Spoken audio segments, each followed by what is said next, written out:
قال فاذهب، کہا پھر جاؤ. کس کو کہا؟ سامری کو. جاؤ، چلے جاؤ یہاں سے. فإن لك في الحیات، بس یقیناً تمہارے لیے زندگی میں، فی الحیات زندگی میں، ان تقول کہ تم کہو، لا مساس نہ ہاتھ لگاؤ.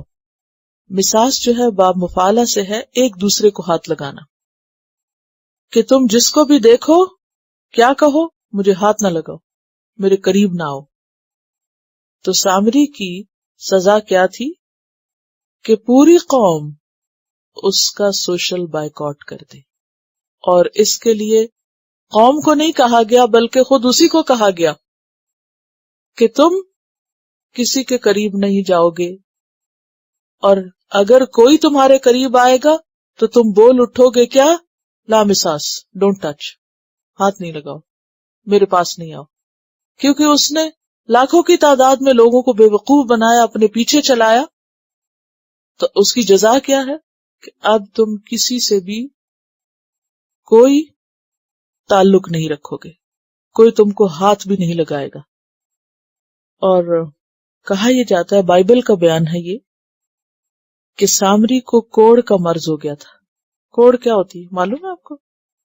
اسکن ڈیزیز ہوتی ہے، پورے جسم پر اتنی زیادہ تکلیف ہو جاتی ہے کہ جسم کے جو اعضاء ہیں وہ بھی گل گل کے گرنے لگتے ہیں، جیسے انگلیاں وغیرہ، اور بھرنے لگتے ہیں. اور کہا یہ جاتا ہے کہ اس کی شکل اور اس کا جسم اتنا مکروہ ہو گیا کہ لوگ دیکھ کے ہی اس کو بھاگ جاتے. اس مرض سے بچنے کی دعا بھی مانگی گئی ہے، من البرص والجنون والجذام، اس کو جذام کہتے ہیں. بہرحال یہ بائبل کا بیان ہے، حقیقت اللہ ہی جانتا ہے. قرآن یہ بتاتا ہے کہ سامری ہر ایک کو دیکھتے ہی کیا کہتا تھا؟ لا مساس، لا مساس، مجھے ہاتھ نہیں لگاؤ، ڈونٹ ٹچ می، میرے قریب نہیں آؤ. اب آپ دیکھیں کہ اس نے ایک جھوٹ کی بنیاد پر یا ایک غلط کام کی بنیاد پر یا اپنے نفس کی خواہش یا پیروی کرتے ہوئے ایک غلط کام جب کیا اور اس کی وجہ سے وہ لوگوں کا محبوب بن گیا. کس طرح لوگ الہ ہے موسیٰ موسیٰ اور ہر ایک دین، ایمان، ہارون علیہ السلام کی تعلیم، سب کچھ بھول کر اندھا دھند اس کے پیچھے چل پڑے. جیسے ہر دور میں حال یہ ہوتا ہے کہ جب کوئی بھی ایک فتنہ اٹھتا ہے تو لوگ اپنی عقل کا استعمال بند کر دیتے ہیں، خود کچھ نہیں سوچتے، آنکھیں بند کر کے کود پڑتے ہیں دوسروں کے پیچھے. وَإِنَّ لَكَ مَوْعِدًا، اور بے شک تیرے لیے وعدے کا وقت ہے. یا موعد ظرف کے معنوں میں آ رہا ہے. لن تخلفہ، نہ تم سے اس کی خلاف ورزی کی جائے گی. تخلف خلاف سے، یعنی خلاف ورزی نہ کی جائے گی. اشارہ ہے قیامت کے دن کی طرف، یعنی قیامت کے دن تمہیں اپنے اس عمل کا حساب دینا ہوگا. وانظر الی الہک، اور دیکھو اپنے الہ کی طرف، بچڑے کی طرف دیکھو. الذی، وہ جو، ظلت علیہ، جمع رہا تو اس پر.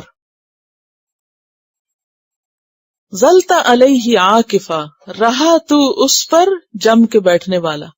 یعنی تیرا وہ بچڑا جس پہ تو وہ بہت مان تھا تجھے اور تو اس کی عبادت کر رہا تھا، اس کا اب حال دیکھو کیا ہوتا ہے. لنحرقنہ، البتہ ہم ضرور جلا دیں گے اس کو. حرک یحرک، تحریک جلانا، حراقاف. ثم، پھر، لننسفنہ، البتہ ہم ضرور اسے اڑا کے بکھیر دیں گے. نون سین فے، نصف، کسی چیز کو اکھیڑ کے پھیلا دینا. جیسے پہاڑوں کے بارے میں آتا ہے کہ اللہ تعالیٰ ان کو ریت بنا کے اڑا دے گا. فی الیم میں، سمندر میں. نصفن تاکید کے لیے آیا ہے، بکھیرنا. یعنی تیرا یہ حال ہوگا اور تیرے بچڑے کا یہ حال ہوگا. کیا؟ کہ اس کو ہم جلائیں گے اور پھر اس کو ہم ریزہ ریزہ کریں گے اور اس کی راکھ کو ہم سمندر میں بہائیں گے تاکہ کوئی ایک ذرہ بھی اس کا نہ بچے کہ لوگ پھر اس کی طرف مائل نہ ہو جائیں.